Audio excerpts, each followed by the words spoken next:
Wah!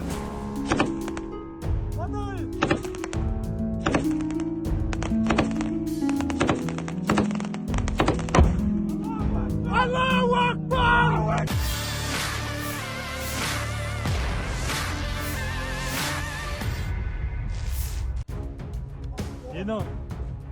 Baru-baru ini pasukan khusus Chechnya merilis sebuah cuplikan yang merekam cara kerja tempurnya. Terbaru dalam sebuah postingan di media sosial Telegram pada Jumat 8 Maret 2024. Dalam rekaman tersebut menunjukkan bagaimana pasukan khusus Chechnya yang melayangkan serangannya ke arah pesawat tak berawak Ukraina. Tampak pasukan Chechnya menghadapi pertarungan sengit melawan drone FPV yang terjadi di posisinya. Namun kekuatan penembak Chechnya tidak perlu diragukan lagi. Mereka berhasil menembak jatuh drone Ukraina seperti yang terlihat dalam rekaman. Kegembiraan penembak mesin setelah menghancurkan pesawat tak berawak tersebut dapat dimengerti. Karena jika dia melewatkannya, salah satu rekannya bisa terluka maupun terbunuh.